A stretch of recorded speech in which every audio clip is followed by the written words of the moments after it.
O vídeo já vai começar, mas antes, não se esqueça de curtir, comentar, compartilhar, se inscrever e ativar o sininho. A IPF agradece.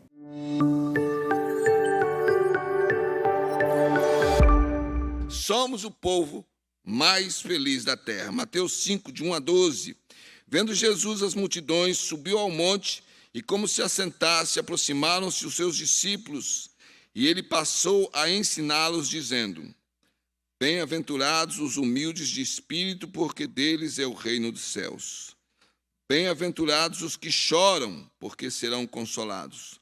Bem-aventurados os mansos, porque herdarão a terra. Bem-aventurados os que têm fome e sede de justiça, porque serão fartos. Bem-aventurados os misericordiosos, porque alcançarão misericórdia. Bem-aventurados os limpos de coração, porque verão a Deus. Bem-aventurados os pacificadores, porque serão chamados filhos de Deus. Bem-aventurados os perseguidos por causa da justiça, porque deles é o reino dos céus.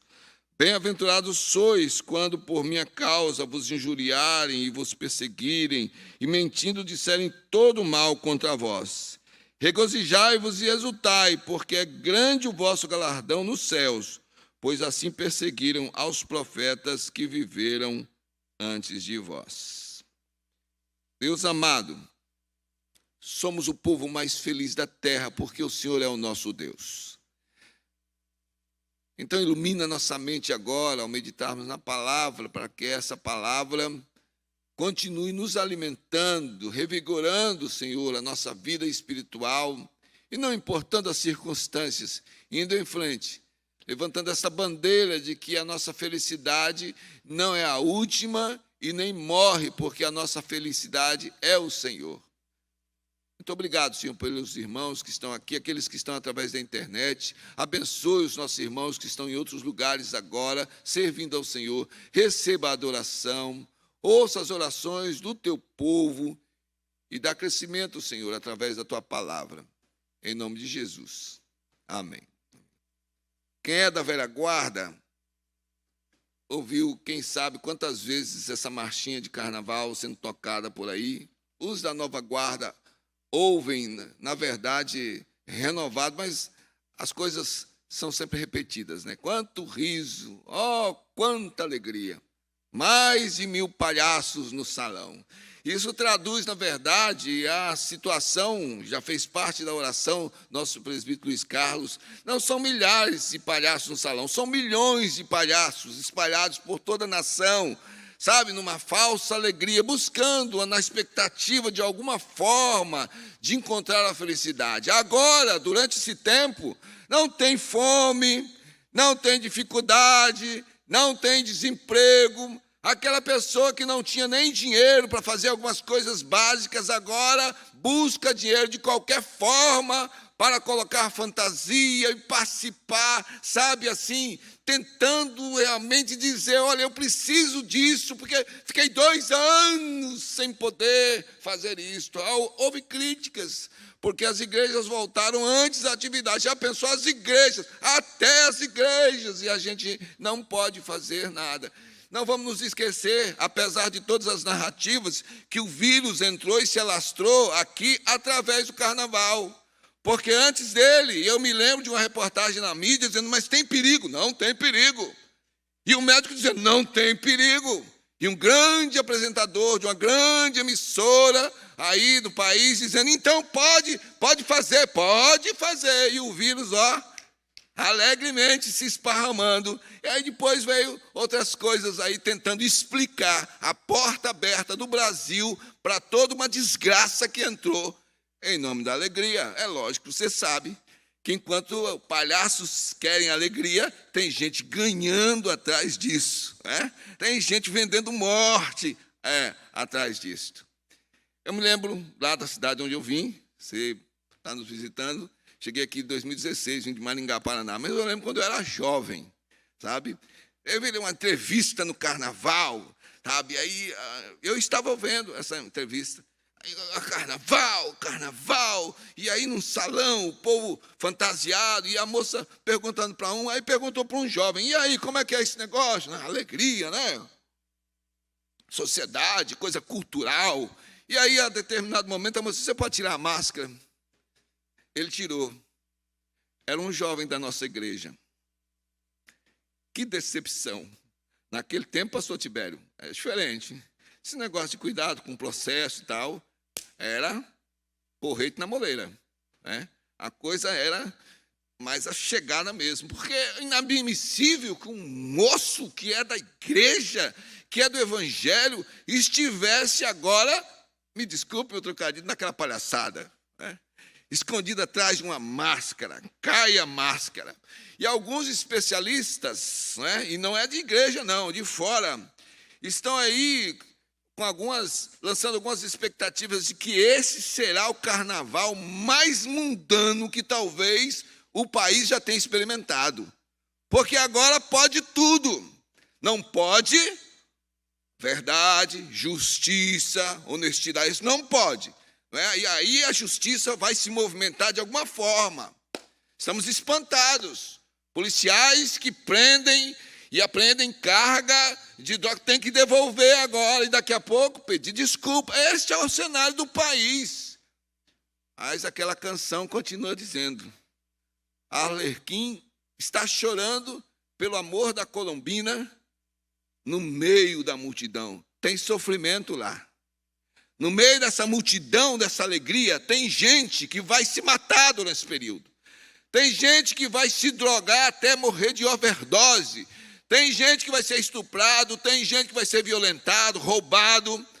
O nível, o número, aliás, de coisas de violência vão ser enormes. A mídia vai minimizar com o lastro de alegria e os resultados dos desfiles e tudo mais. Mas o que nós vamos ver através desta coisa, justificada realmente, o termo carnaval é festa da carne, justificadamente, o que nós vamos ver são os frutos amargos que surgirão. Então, depois desses dias de engano, de pão e circo, o povo continuará sendo infeliz, vai voltar o ritmo da vida. Aí, não tem dinheiro, não tem comida, tem algumas dificuldades que precisam ser resolvidas, e vai continuar no clima de corrupção, de injustiça e de mentiras. Gente, esse é o cenário do mundo.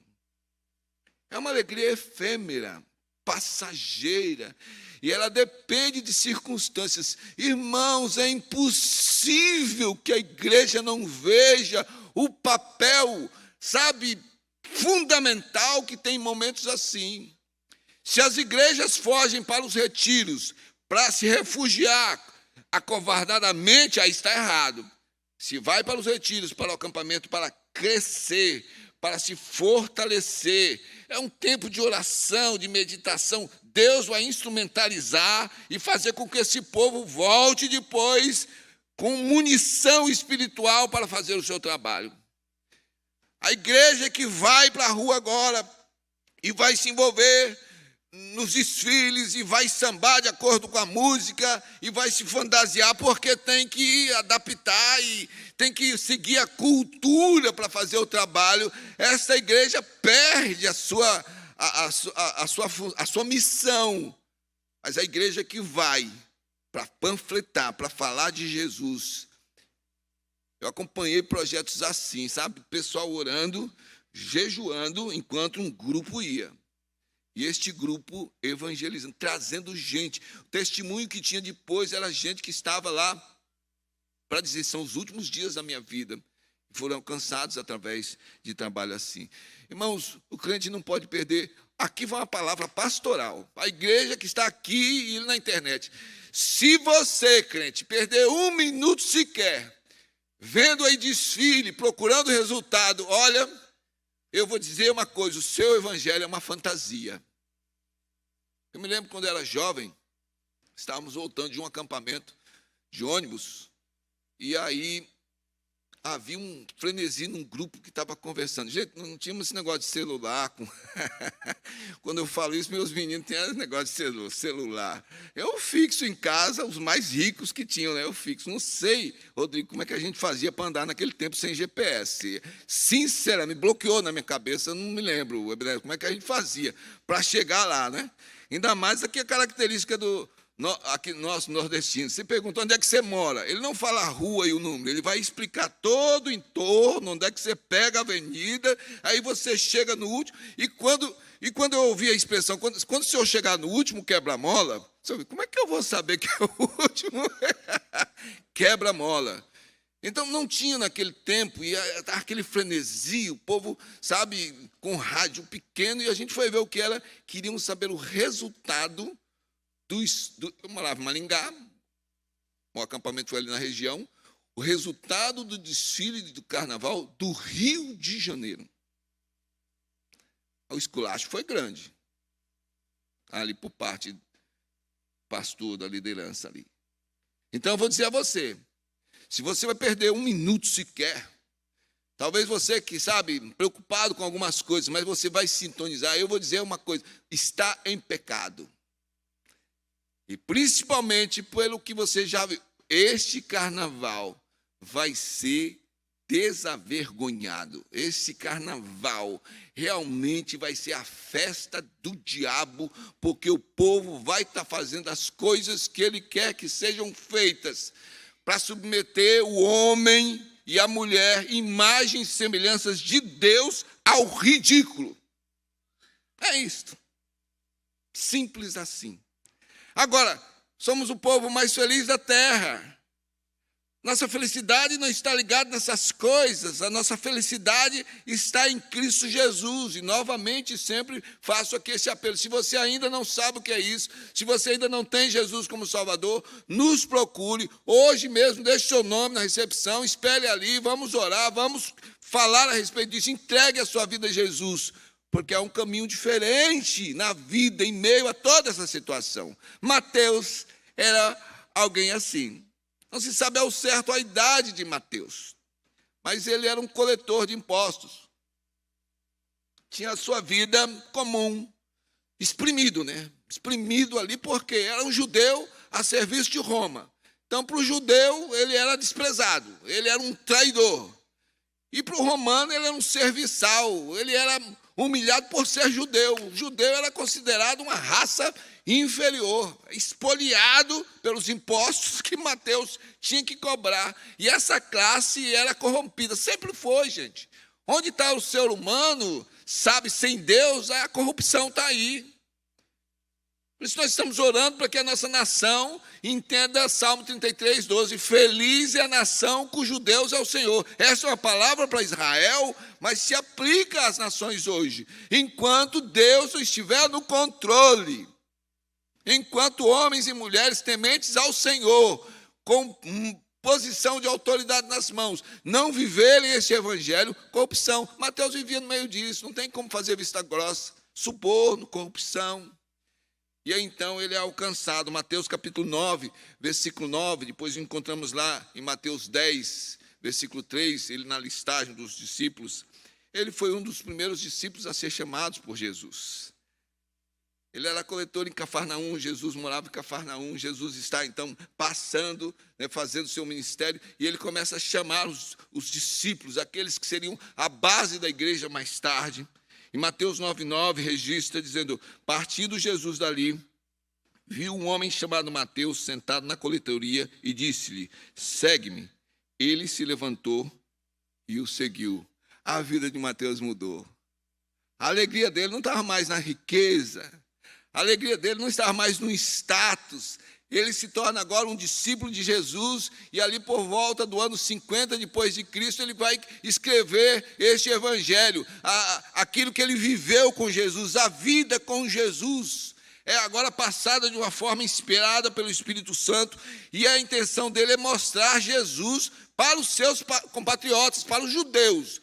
Ele escreve para judeus e não judeus, mas o foco é mostrar aos judeus que é aquele Jesus que ele estava seguindo, era o Messias. Era aquele esperado no Velho Testamento.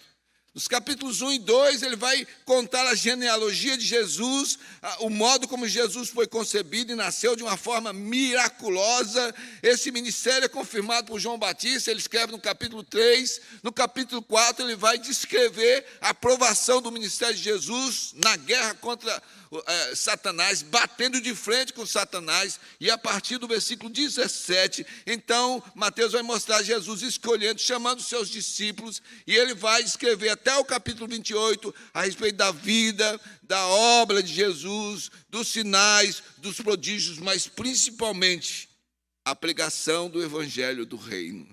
Ele conta a respeito da morte, da ressurreição de Jesus, até que Jesus chegue à cruz, vença a morte, vá para o Pai, mas deixe a vida de Mateus e daqueles outros homens, fora Judas, que era o traidor, transformados no instrumento do evangelho que traz a alegria da salvação. Então, esse Sermão do Monte, nós já caminhamos em Sermão do Monte, estou com vontade de voltar aí às meditações, Mateus capítulo 5, capítulo 5, 6 e 7. Leia, já fiz esse desafio, mas você que está me ouvindo hoje, quem sabe, nos visitando, ou que não fez isso, leia Mateus 5, 6 e 7. É o Sermão do Monte, são os princípios do reino. Lucas, os outros evangelhos esparramam, mas Lucas é o que mais pega trechos, e alguns dizem, não, talvez Mateus tenha compilado aquilo que Jesus foi ensinando. Eu creio que foi um momento, realmente, um dado momento em que Jesus fez o discurso, porque Mateus estava presente ali, à beira, às margens do mar da Galileia, numa colina. Jesus chega ali, e aí começa a proferir esse sermão. E as bem-aventuranças que nós lemos aí, é a introdução, 1 minuto, menos de 1 minuto, uma introdução alegre desse sermão. Mateus registrou alguns sermões, esse foi um dos 5, ele vai registrar mais 4, Mateus capítulo 10, Mateus capítulo 13, Mateus capítulo 18, e se você está confuso, amedrontado com as coisas que estão acontecendo agora, leia os sermões de Jesus em Mateus 24 e 25, está tudo lá. Só não tem nome, mas quando eu estou lendo, eu enxergo alguns nomes no cenário mundial e alguns movimentos da história, porque nós estamos sendo preparados para a volta de Jesus. Então, Mateus teve a sua vida transformada por este homem que fez diferença, porque ele enxergou nele o Messias.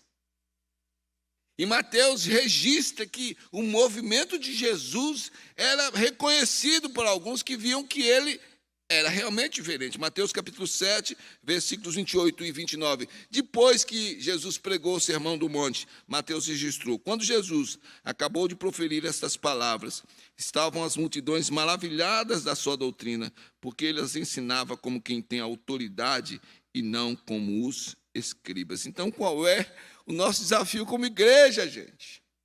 Sermos realmente esse povo mais feliz da terra. Isso não significa que você vai andar com a sua cara escancarada, rindo e gargalhando o tempo todo. Mas significa que esta alegria de ter Cristo Jesus vai brilhar na sua face e nos seus olhos, assim como lá no passado, o contato com a glória de Deus com Moisés fazia com que aquele homem saísse brilhando. Hoje a sociedade precisa enxergar esta alegria diferente, essa felicidade verdadeira, através daqueles que se dizem crentes em Cristo Jesus. Nós somos o povo mais feliz da terra. Em primeiro lugar, nós temos a bênção dos ensinos divinos. Temos as bênçãos dos ensinos divinos. Veja comigo aí os versículos 1 e 2 do capítulo 5. Diz que Jesus viu as multidões e subiu ao monte. Mateus, ele narra aqui esse movimento de Jesus sempre no meio da multidão, e ele mostra, ele está escrevendo para os cristãos judeus e gentios na Síria e na Palestina, com o objetivo de mostrar Deus presente. Ele já vai dizer, no início do seu evangelho, que Jesus é o Emanuel, cumprindo a profecia de Isaías, é o Deus presente. Nós temos esse Deus maravilhoso encarnado, caminhando no meio de gente pecadora. Jesus está ali, e aí então ele olha e ele vê as multidões. O texto diz, vendo as multidões. Jesus não ignora, Jesus não está com um grupinho somente dele, Jesus não está fechado, ele está andando pelo mundo. E assim como ele é enviado ao Pai, ao mundo, ele vai enviar os discípulos. Há um movimento intencional de Jesus na frente dos seus discípulos. É para ir, ver, é para se envolver, não com o pecado, mas com a vida dos pecadores, porque há um projeto, há um propósito do Pai com relação a isso. E Mateus registra isso no capítulo 9, versículos 35 e 36. Mateus 9, 35 e 36. E percorria Jesus todas as cidades e povoados, ensinando nas sinagogas, pregando o evangelho do reino e curando toda sorte de doenças e enfermidades. Vendo ele as multidões, compadeceu-se delas, porque estavam aflitas e exaustas, como ovelhas que não têm pastor. Essa é a visão de Jesus. Ele vê as multidões. Ele enxerga nas multidões, sabe, ovelhas sem pastor, e hoje no nosso contexto, ele enxergaria milhões e milhões vivendo no engano, perdidos totalmente. Jesus vê as multidões. Em Isaías capítulo 9, versículo 2, a profecia a respeito desse Messias é Isaías 9:2, o povo que andava em trevas viu grande luz, e aos que viviam na região da sombra da morte, resplandeceu-lhes a luz. Irmãos, aqui não tem nada de politicamente incorreto dizer que as trevas aí significam tristeza e opressão. É capaz de pegarem aí esse trecho e daqui a pouco aparecerem e dizer, não, mas não pode dizer que as trevas são negras, não pode dizer. A gente vai ter que resolver este problema ridículo que criaram aí. A palavra diz, pecado, treva, escuridão, totalmente perdido. Jesus vê e brilha. E na visão profética, resplandeceu-lhes a luz, a esperança. Vem aí a possibilidade da alegria. Jesus tem um plano para alcançar as multidões. Este plano é através de homens que ele estava chamando. Por isso o texto continua. E como se assentasse, aproximaram-se os seus discípulos. Jesus está falando, vê a multidão. Ele está fazendo diante das multidões sinais e prodígios. Mas o seu foco são os seus discípulos.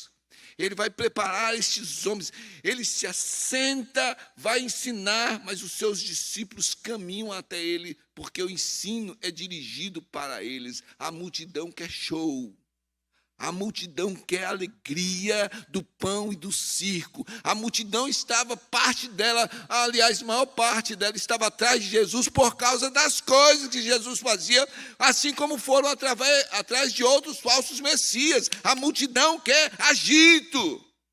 Mas Jesus está preparando aqueles homens para irem ao mundo, não ganharem o mundo com engano, com trapaça, oferecendo uma falsa alegria. Jesus está trabalhando na mente e no coração, tanto falando, como ensinando, como vivendo ali. Em Mateus capítulo 9, versículos 37 e 38, registrado pelo evangelista, Jesus fala aos seus discípulos, a seara, na verdade, é grande, mas os trabalhadores são poucos.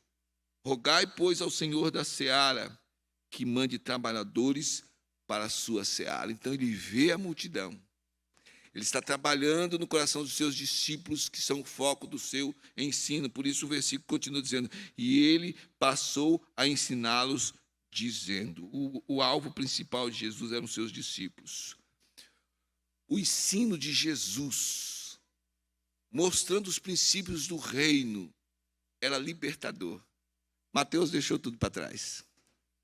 Coletoria, vida de segurança que ele tinha. Os pescadores deixaram tudo para trás.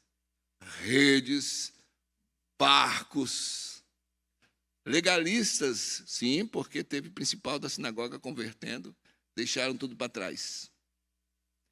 Os pagãos, vivendo, sabe, o paganismo familiar, tradicional, cultural, deixaram para trás, para seguir Cristo Jesus. Ele está ensinando, está preparando os seus discípulos, porque ele está vendo a multidão e vê que a multidão vai precisar de uma direção, e essa direção quem vai dar é um grupo de homens que vai se somar a homens e mulheres que terão uma alegria que não dava para explicar. Vão e não leva nada, não leva comida, não leva dinheiro, vão! E eles iam alegremente. Mateus 28, 19, 20, finalzinho do Evangelho. O Senhor Jesus, então, fala com esse grupo que tem esse Evangelho que liberta. Ide, portanto, fazer discípulos. Aí você sabe que é a base bíblica da nossa igreja. É a base para toda a ação da nossa igreja. O planejamento até 2026 é a grande comissão de Mateus 28, 19 e 20. Vamos fazer discípulos, todas as nações, ensinando a guardar aquilo que vocês receberam no coração de mim, esta alegria de trazer mais gente para a comunhão do reino. E aí eu estarei presente com vocês todos os dias, a garantia da presença. Nós somos o povo mais feliz da terra. Nós temos a bênção dos ensinos divinos. Em segundo lugar, nós temos a segurança das promessas divinas. Aqui eu não vou aprofundar, porque nós já andamos nisso aqui até bem-aventurança por bem-aventurança. Mas relembrar um pouquinho, Mateus capítulo 5, versículos 3 a 11. Vamos 1 e 2, 3 a 11 agora. A expressão bem-aventurados, aí, gente, eu encontrei várias explicações para traduzir bem-aventurados. E a gente viu que seria feliz sem explicação. É uma felicidade que não tem começo e nem fim. É felicíssimo. Eu não sei a expressão do Ceará, mas em Minas seria feliz demais da conta, só. Uma coisa mais ou menos assim, feliz demais. Pode acontecer o que acontecer. Esse termo é proferido 9 vezes por Jesus nesses versículos 3 a 11. Eu sei e respeito, pastor Tibério, né? Nós temos que respeitar os bambambãs, os que escrevem e enxergam nesse texto 8 bem-aventuranças. Eu enxergo 9, irmãos. Porque nós chegamos aí, no finalzinho, tem bem-aventurança aí também.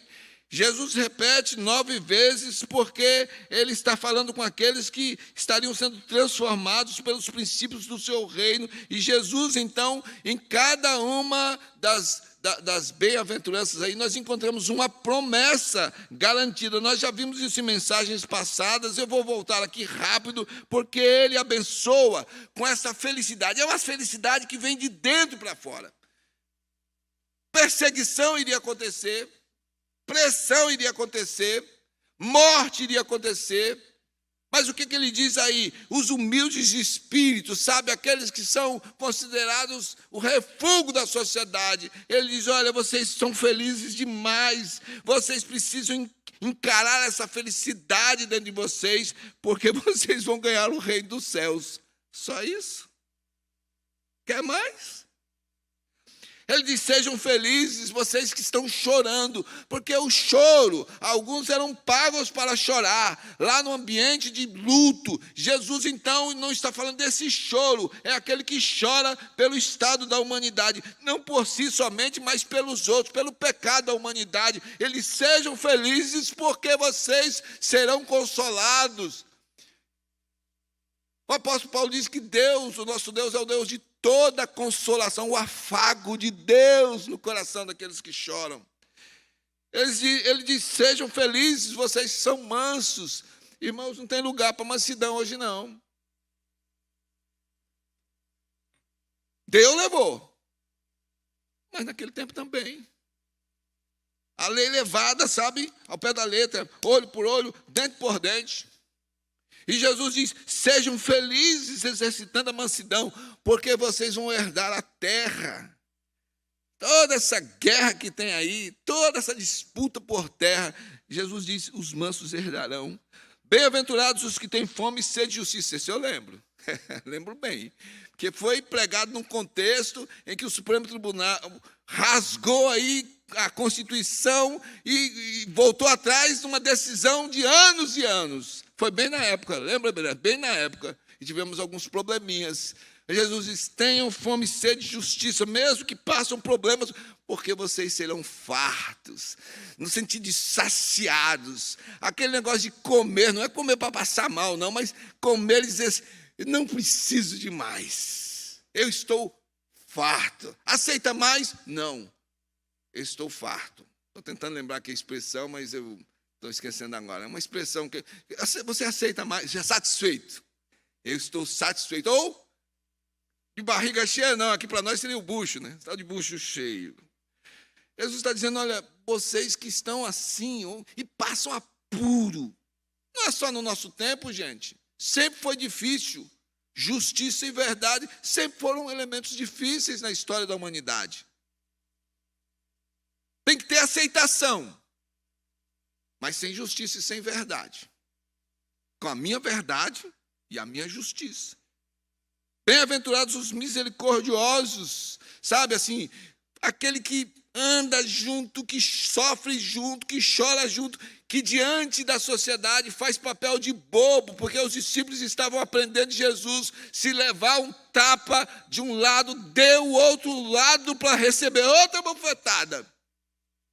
E Jesus diz assim, vocês vão alcançar misericórdia. No julgamento do Senhor Deus, há misericórdia para com os misericordiosos.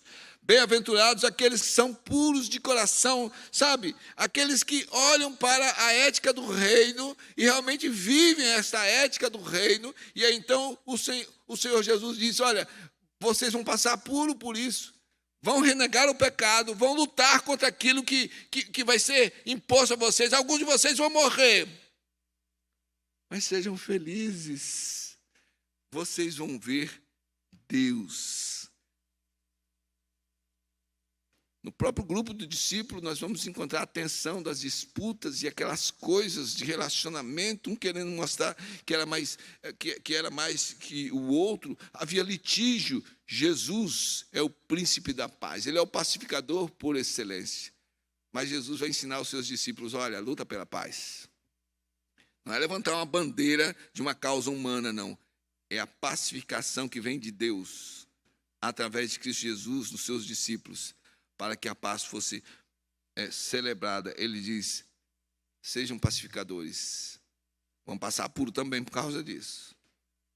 Às vezes não vão ser entendidos até por quem você está querendo pacificar. Mas vocês serão chamados filhos de Deus.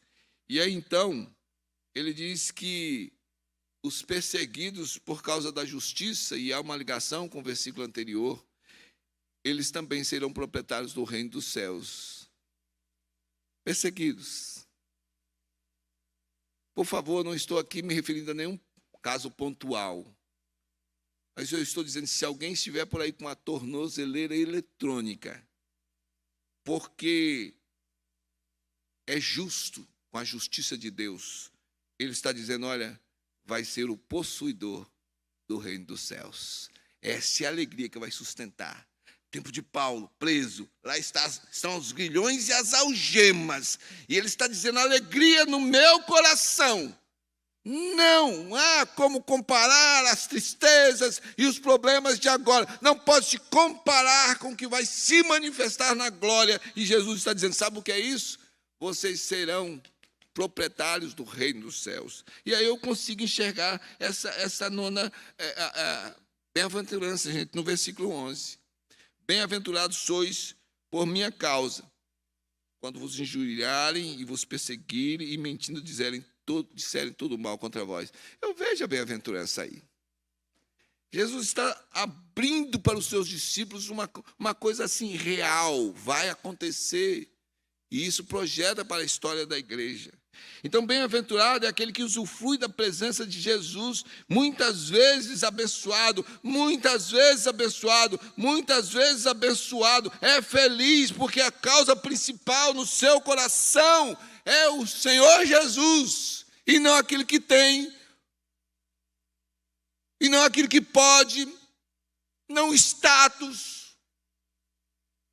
Não é nada que o ser humano possa providenciar, Por isso os discípulos abandonavam tudo, eles tinham encontrado a verdadeira alegria, porque tinham como motivo próprio Cristo. Mateus escutou isso logo depois que ele foi chamado, e nós encontramos isso em Mateus, lá no capítulo 9, versículo 9, quando Jesus é chamado, vem e segue-me, e aí então ele vai registrar no seu evangelho, logo depois dessa experiência de ser chamado, o que está escrito em Mateus 9, 14 e 15, Mateus 9, 14 e 15. Vieram depois os discípulos de João e lhe perguntaram a Jesus: por que jejuamos nós e os fariseus muitas vezes, e teus discípulos não jejuam?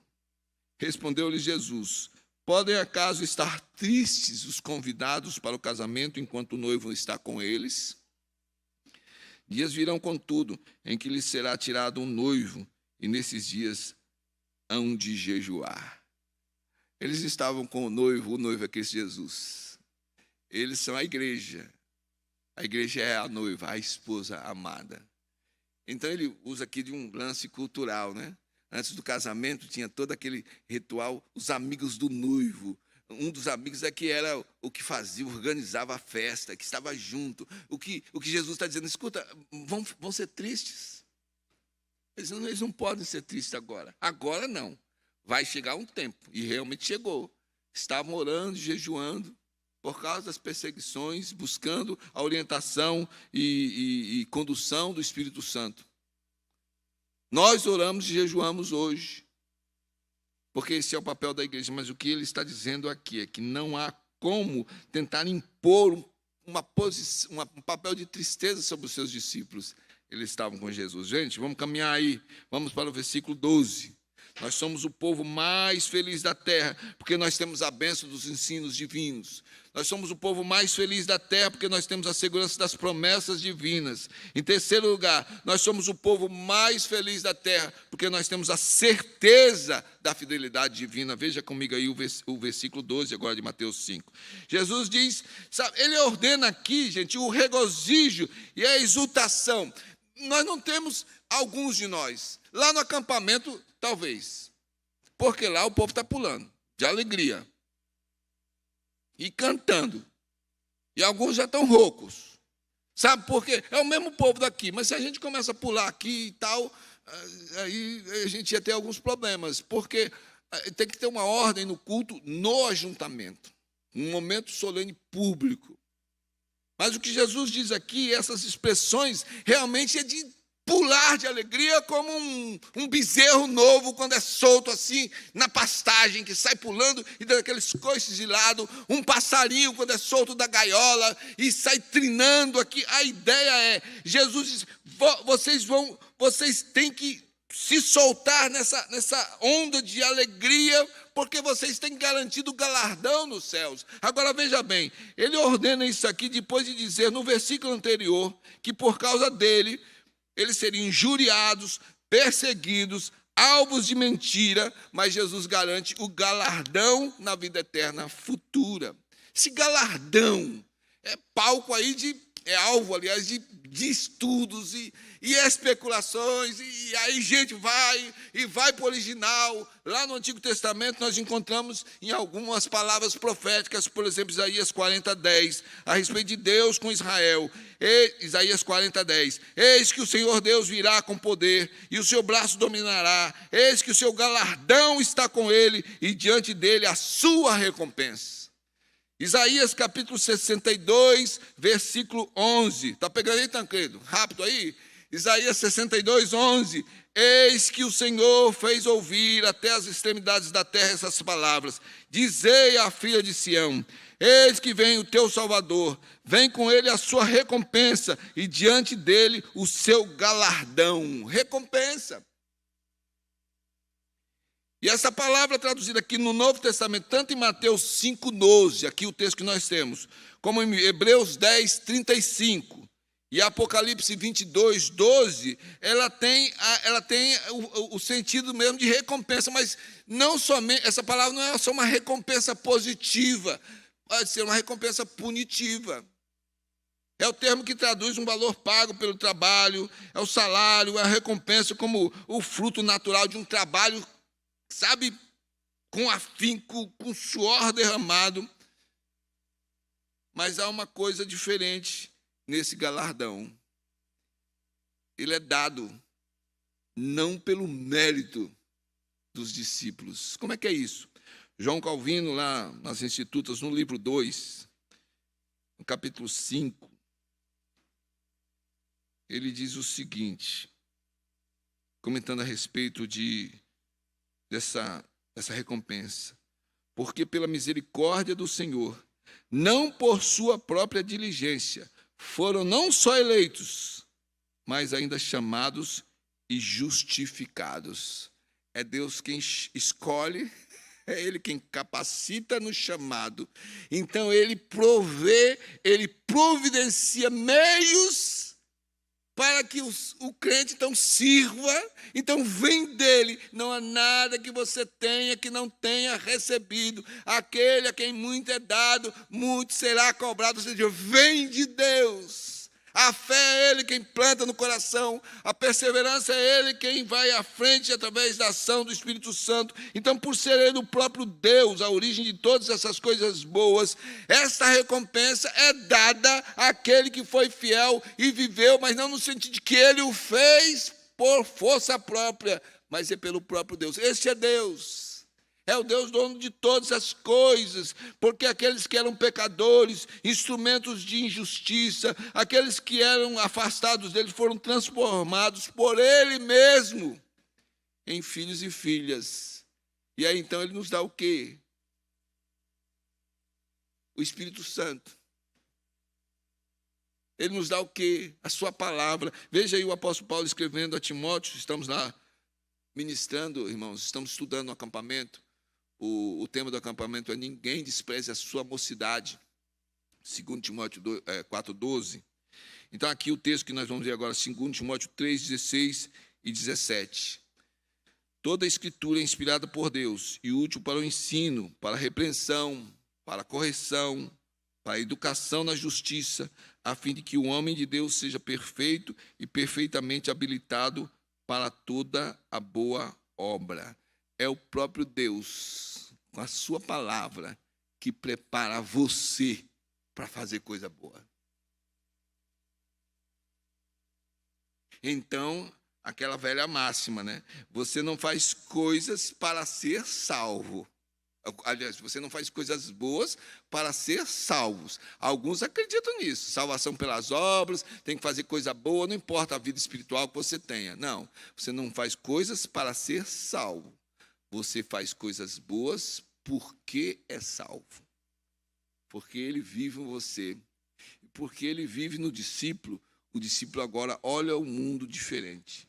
Ele vê uma multidão que está enganada. Tem uma falsa alegria. E o discípulo recebeu o ensino de Jesus e recebeu o próprio Jesus como Salvador. E agora, então, ele vai para a multidão para levar essa boa nova de salvação. E aí Jesus termina, nossa meditação vai terminando aí, porque ele fim do versículo, as palavras de Jesus são encerradas nesse trecho das bem-aventuranças, registradas por Mateus assim: pois assim perseguiram os profetas que viveram antes de vós. Aí Jesus trabalha na memória dos seus discípulos, porque eles tinham na história homens que se levantaram para falar em nome de Deus e foram mortos. O último dos profetas foi João Batista. Falou a verdade, defendeu a justiça, pregou Jesus, perdeu a cabeça. Literalmente. Então Jesus está aqui se referindo a, quem sabe, os discípulos se lembrando de Aimeleque, os 85 sacerdotes foram mortos por ordem de Saul. Lembrando-se de Elias, de Eliseu, de Jeremias, de Micaías, Zacarias, que foi morto no templo. Ele está dizendo, já aconteceu. Se preparem, vai acontecer com vocês também. Hebreus capítulo 11, versículos 36 a 38, nos diz o seguinte: outros, por sua vez, Hebreus 11, 36 a 38, outros, por sua vez, passaram pela prova de escárnios e açoites, sim, até de algemas e prisões, foram apedrejados, provados, cerrados pelo meio, mortos a fio de espada, andaram peregrinos, vestidos de peles de ovelhas e de cabras, necessitados, afligidos, maltratados, homens dos quais o mundo não era digno, errantes pelos desertos, pelos montes, pelas covas, pelos antros da terra. Jesus estava preparando, já tinha preparado antes os seus discípulos para esse caminho árduo da fé. Gente crendo em Jesus, defendendo o evangelho, sendo vestido de pele de cabra para ser jogada para o faro do leão pegar, das feras predadoras. Jesus não escondeu nada dos seus discípulos, mas prometeu que estaria com eles. A presença de Jesus seria constante. João 16:33. João 16:33. Essas coisas vos tenho dito para que tenhais paz em mim. No mundo passais por aflições, mas tende bom ânimo. Eu venci o mundo. Jesus está dizendo aqui, vocês vão passar aquilo que homens que serviram meu Pai já passaram, mas tenha a garantia da fidelidade do meu Pai que vai sustentá-los. Então, quando nós continuamos lendo a Bíblia e a história dos discípulos, vamos ver só João, que parece que morreu de causas naturais. Todos os outros foram mortos por perseguição, executados por causa do nome de Cristo Jesus. Mas enfrentaram a morte com a alegria que ninguém pode tirar. Irmãos, vou voltar para o acampamento. Hoje à noite, pastor João Paulo estará aqui. Olhamos para esse texto. Somos o povo mais feliz da terra.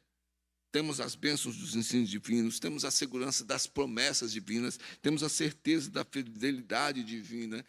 Viver isso hoje é o grande desafio.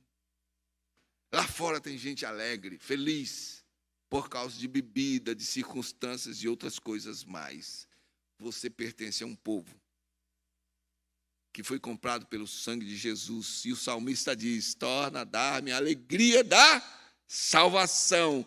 É um povo pecador, mas que se arrepende, é perdoado e celebra o perdão. Seja alegre, regozije-se por causa da presença de Jesus no seu coração. Pastor John Piper escreveu um livro aí que está disponível na internet, pelo PDF, ele liberou, Plena Satisfação em Deus, Deus glorificado, alma satisfeita.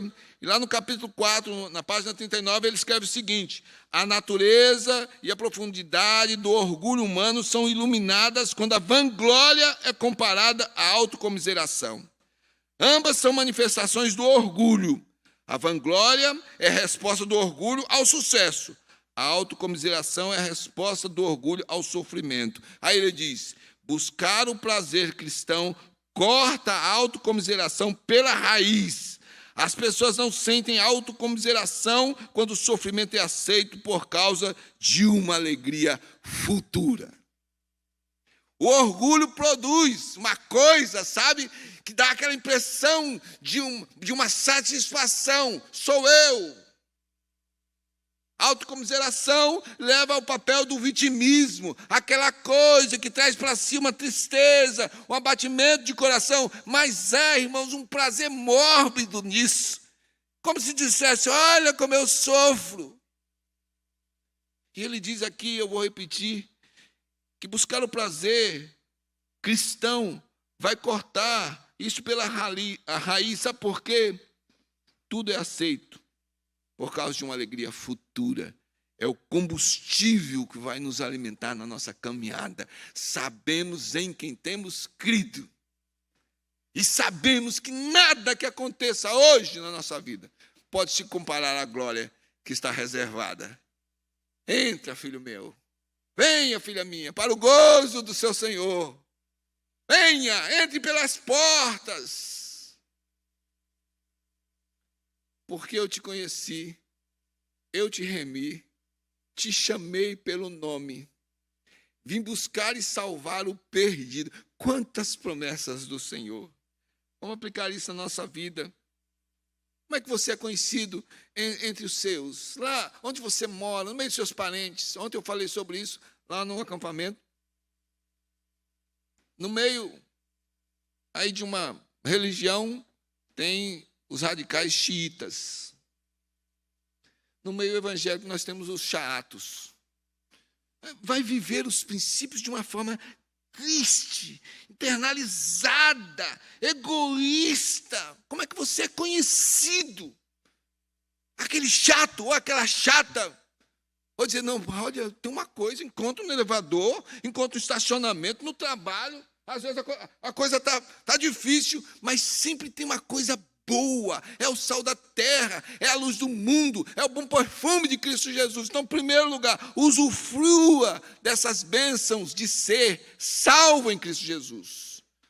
Viva os ensinos divinos, leia e medite na palavra de Deus, porque é isso que vai fazer com que o seu coração traga para a sua face e para os seus olhos aquilo que acontece dentro de você. Nada vai mudar isso. Pode apertar, pode perseguir, pode pressionar, pode injustiça, pode ser o que for.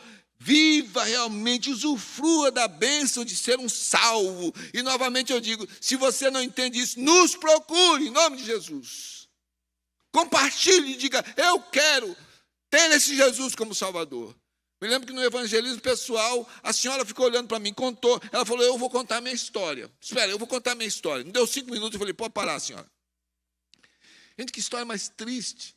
Prostituição, vícios, foi pega na calçada, muitas vezes caída, quase nua, vomitada. Não sabia quantos homens passaram pela vida dela. E quando você pode parar, senhora. Eu disse, pastor, minha vida é pesada, não tem salvação não. Eu disse, não, coloca tudo isso diante do Senhor. Agora. Ele é seu Salvador. Ele morreu por tudo isso. Pega isso que ainda é pesado dentro de você depois disso, coloque diante dele e confesse, mas não peque mais. Eu disse, não, pastor, não pode ser só assim. Eu tenho que fazer alguma coisa. Tinha vindo também de uma relação de religiões, que tinha que fazer isso, que não podia fazer aquilo, que tinha que guardar um dia, que não podia comer isso, que o cabelo tinha que ser, não sei de comprimento, não podia bater palma, o outro podia bater palma. Gente, a religião, esta coisa ruim que o homem desenvolveu e que afasta de Deus, a religião, que cria um monte de coisa, de empecilho. Jesus diz, você atravessa na porta, nem entra e nem deixa os outros entrarem. Só isso. Entregue seu coração ao Senhor e venha para esse povo mais feliz da terra. Segundo lugar, creia e espere nas promessas divinas. Ele prometeu, ele vai cumprir. Testemunhe a respeito dessas promessas, tanto na história do povo de Deus, quanto na ação de Deus hoje. Testemunhe, fale com alegria o que Deus tem feito na sua vida. Antes, testemunhe quem Ele é na sua vida. Mas fale, gente, pelo amor de Deus. Às vezes a gente pede um tempo de oração, de adoração na igreja e há um silêncio total. Adore a Deus pelos seus atributos, pelo que Ele faz, pelo que Ele fará. E conte o que Deus tem feito. É o testemunho da sua vida. Trazer o prazer e a alegria de dizer, Deus, Ele realmente nos prometeu e Ele vai cumprir. João 16, 22. Eu já li, eu acho que esse texto aqui. Não, João 16, 22. Jesus estava lá, naquele clima. Aqui nós temos, Jesus participou da Páscoa, no Evangelho de João. Ele participou da Páscoa. João não conta sobre a instituição da Santa Ceia, mas registra o ensino. Capítulo 13, 14, 15, 16 e 17, que vai anteceder a saída de Jesus para o Getsêmani, mas ele está ali na mesa da instituição da ceia, e ele então está falando, está um clima pesado, tem um traidor no nosso meio, eles estão ouvindo falar de morte, alguma coisa está assim, sabe, levando para a depressão. 3 deles, Pedro, Tiago e João, vão com Jesus, não estão aguentando aquele sono depressivo. Pega somente o Espírito Santo, que vai fazer depois João lembrar o que foi que rolou, porque ele estava dormindo, não é? Mas aqui, então, em João 16, 22, Jesus diz aos discípulos, assim também agora vós tendes tristeza, mas outra vez vos verei, e vosso coração se alegrará, e a vossa alegria ninguém poderá tirar. É a nossa geração.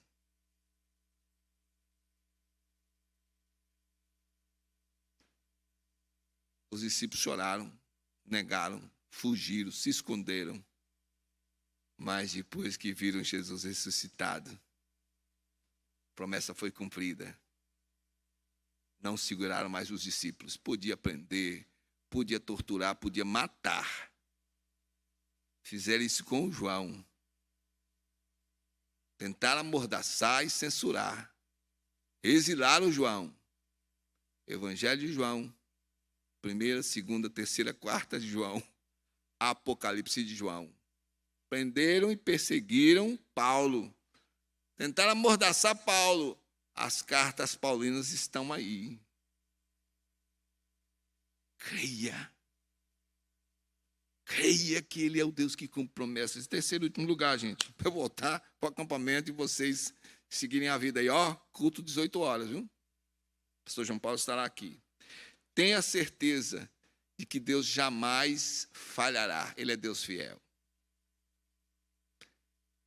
Olha o crente que fica duvidando. Ainda está andando com Jesus como espectador. Vá em frente. Siga. Ele sabe e ele está no controle. 2 Coríntios capítulo 12, versículo 10. A igreja sabe disso, que já tenho compartilhado. Eu tenho orado. Nem inveja, não. Mas eu tenho orado, Senhor, me dê essa cosmovisão paulina. Que é isso, gente? Que é isso? Não adiantava espremer o homem.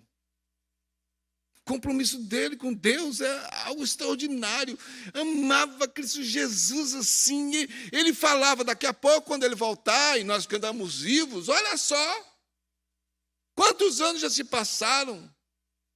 Mas veja só o que ele escreve aí em 2 Coríntios 12, 10. Pelo que sinto prazer. Essa palavra prazer, ela traduz-se pela alegria. A alegria, aquela alegria de exultação, aquela alegria com entusiasmo. Ele diz, eu sinto prazer nas fraquezas, nas injúrias, nas necessidades, nas perseguições, nas angústias por amor de Cristo. Porque quando sou fraco é que eu sou forte.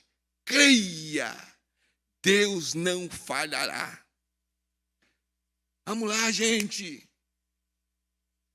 Porque o Brasil está assim, o Brasil está assado. Vamos para diante do Senhor. Ora, joelho no chão. Chora na presença de Deus. Chora por essa nação.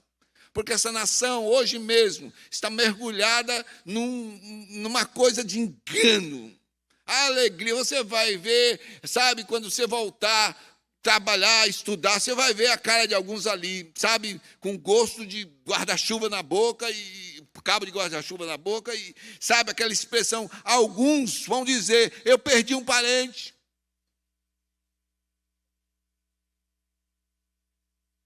E nessa hora é que a sua alegria vai fazer diferença quando você testemunhar. Eu nunca vi aqui em Fortaleza, andando por aí. Lá no sul era comum. Quando ia para a praia, passava na frente de algumas casas, que os turistas, e eles ficavam fazendo uma torre de latinhas de bebida ou de garrafas ajuntadas. Bebi todas. Os meninos falavam, sabe quantas eu bebi? É assim que o mundo mede a alegria. Mede por dinheiro. Mede por sucesso. Hoje em dia, é medido por palavrão. Quanto mais imoral for, da onda, top.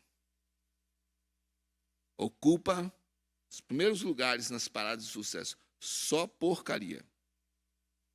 Essa é a alegria do mundo. Agora você tem Jesus e vive como um tatu-bola. Eu nunca tinha visto, vi esses dias num vídeo, sabe, Cristina? Tatuzinho andando, a pessoa tocou, ele virou uma bola. É um crente que fica... Jesus diz, cuidado com a hipocrisia, né? o seu rosto caído, sabe, a sua expressão. Porque é assim que faziam no tempo de Jesus. Eles pegavam o dia de mercado, principalmente quinta-feira, e saíam todos desganhados, cabelo, para dizer que estavam jejuando. Jesus dizia, lava o rosto, fica alegre, sai pulando de alegria. Ninguém precisa saber, é entre você e seu pai. Gente, eu não estou dizendo que você tem que forçar a barra, porque cada um tem a sua personalidade. Mas o que eu estou dizendo é, essa alegria que você tem dentro de você tem que ser conhecida. Ela precisa ser conhecida. Para mais informações e novidades, siga as nossas redes sociais e fique por dentro de tudo.